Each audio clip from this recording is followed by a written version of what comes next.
So this is for all the mothers yesterday that kind of struggled. There's always duality or polarity in anything, and especially holidays. You know how like Christmas, sometimes people say it's the happiest time of the year. Well, actually, it's not for some people. And Mother's Day this year was definitely different for me, but definitely memorable and one that I needed. And so, for all the holidays that you've had that may be making you feel uncertain or avoidance of it, this message is for you.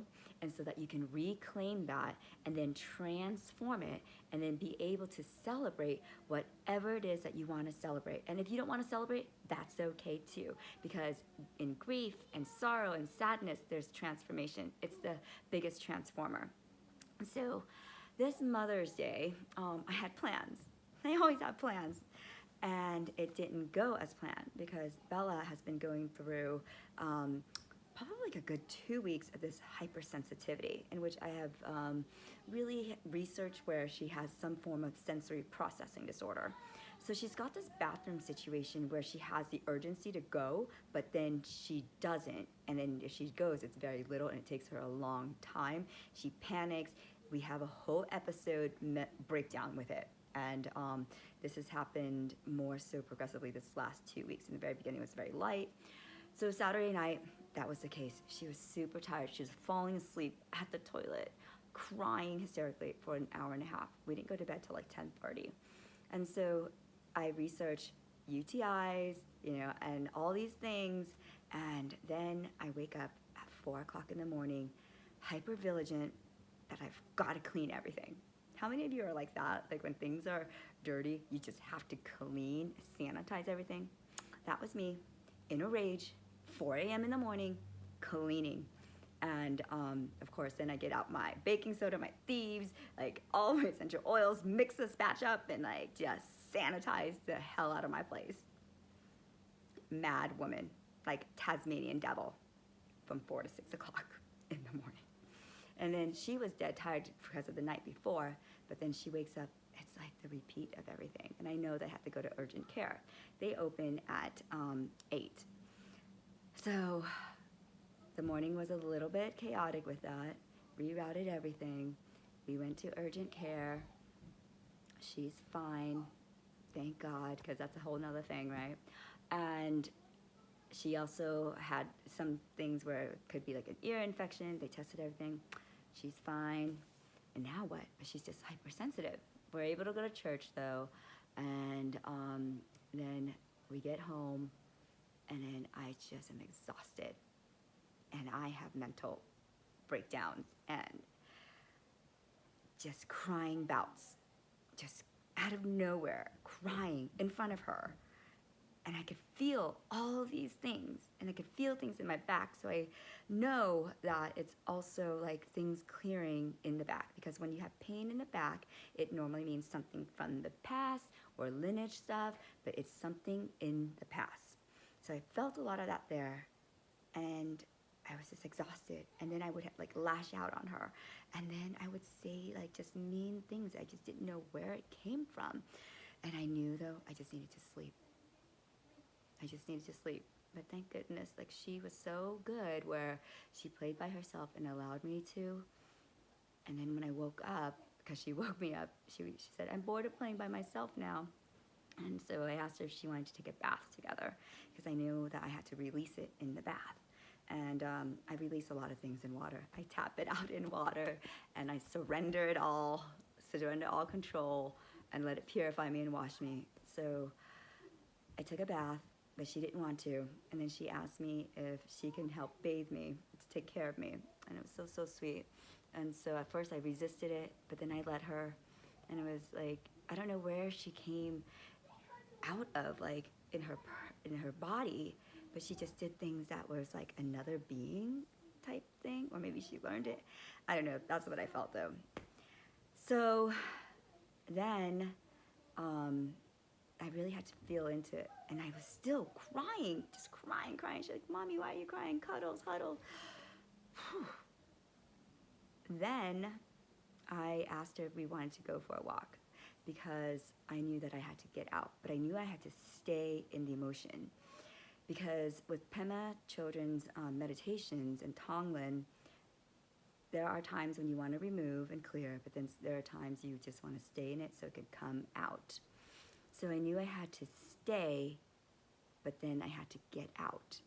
Does that make any sense? And then also when I get out, I hug the trees, you're grounding, you're earthing, surrendering more. It was such a big day of surrender, and I didn't even know why I was surrendering. But here's the thing with awakening, clearing, and healing, sometimes you don't have to know. Especially when you've been around certain people at a time that are healing, you need to integrate and let that being come up and finally clear that energy and that element. So as we walked to the park that's around the corner from us, I hear music and drumming, and it's this church that's nearby our house. It's a Catholic Spanish church, and they're doing church there. This is like their last time doing it at this park. I've heard it drumming before, like every Sunday, but I didn't know what it was. I didn't go and walk there. Just this day I happened to. And so it's like their Easter celebration. They were doing a 5-week series, and this is the last one. They had a priest there, and they had like drumming and dancing and like all these things, right? I was like, of course I would walk into this. It's like, thank you, Jesus. After I was like doing all this surrender. And Bella biked there, and so then she played. I talked to some of the people at the church, and then we kind of did this circle dancing, and there was this swing that's like round, and so I just laid on there, surrendering more, and then just knowing that I didn't have to process anything. So if you're healing and you've asked for it, and then you're just crying and these feelings, you don't have to process it. You don't have to relive it. Just know that it is coming out for you, or coming out of you to heal. Okay, so after that, I was meeting a friend, and I hadn't seen her in like 4 years, maybe more, and her daughter, and we were just gonna have a little quaint Mother's Day dinner together. Her daughter's 10 years old. Her name's Cassia, and she's got Down syndrome. I've never been around a kid with Down syndrome, and so I didn't know how to behave, and I didn't know how to warn Bella about it or teach her about it. So we did a little bit of talking beforehand so that she would understand Cassia's situation. And I didn't even know how it would be. But in that moment, in that encounter of interacting with the two of them, I realized how lucky I have it and how things aren't that hard. Because during that day, I had lots of evil thoughts. Some of them where I was like, I just want to give in the towel. I just want to give Bella up. I want to have someone else take care of her. It was almost like this like postpartum feeling that I had before of like doubt and uncertainty and fear and like almost like anger. All these things that I just didn't know. Here it is though, when these feelings come up, let them come up. They are not you. They are not you. You can have them come up. You don't have to choose all those thoughts and just condemn yourself for it, guilt yourself for it. Just recognize that these are just feelings and that your body is like trying to feel all the things, but it will pass. Choose the more empowering thought, because even if you know, then just tap it out. Surrender it more. And what is this about? Please take it away from me. Please help me harmonize. Please help me come back into balance. I know this is not true. Okay. And so I didn't judge or anything like that with like Leah and Cassia, but I was like, oh my God, my life is so lucky, and just gave me more perspective, because that is a really, really hard life. And I see how much grit and determination that Leah has, and you know, that's her story and that's her journey, and that's what makes her who she is.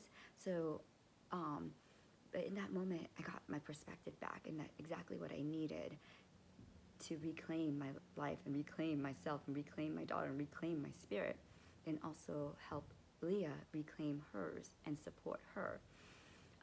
So Bella had a really hard time playing with Cassia because she didn't understand, and she had lots of crying bouts with it. And so then when she did, she's like, yeah, no, Cassia did this. Then she would run to Leah, and Leah held her and explained to her, and then Cassia would be all sorts of things, but she wasn't like jealous or anything. But then I took on Cassia. Yeah, and so in that, it was like really nice that someone else was mothering your kid, you know, And then because like when you're in it, sometimes you don't see the answers. And when you're in it, sometimes you just know yourself, and then you aren't able to process. And so then I was able to process for Leah with Cassia stuff. And for me, I taught Cassia how to tap. And at the end, Leah's like, I forgot all about tapping, but I saw how like good it was for her. I'm gonna do that for her. And then I saw certain ways that Leah talked to Bella. I was like, I can incorporate more of that. We had dinner, and the two of them ate more than they ever ate, and that was really good. And I just kept the meal really simple. It was just rice, bok choy, and this Vietnamese thing called cha. And it was a really beautiful ending to wrap it up. And after they left, because Cassia has a hard time focusing, we couldn't make cookies like I had wanted to, but Bella really wanted to, and I promised her. And so we made these cookies that are, the recipe's from this shampoo. It's from Philosophy, and the shampoo that I had was like this cookie scent. And so like the recipe was on it. It was like brown butter cookies. And so we made those, and I made them gluten-free. And then Bella wanted to finish this movie that's taken her 3 days to watch, and so I promised that to her. So we just wrapped it up in that way, and that was my Mother's Day. And as I reflect on all these things and these themes, it just really helps me to realize that all holidays are what you're supposed to experience, and also to release certain holidays. So if you didn't have a good Mother's Day, reflect on that and see what's the gift in it. Because that's my question all the time. What was the gift?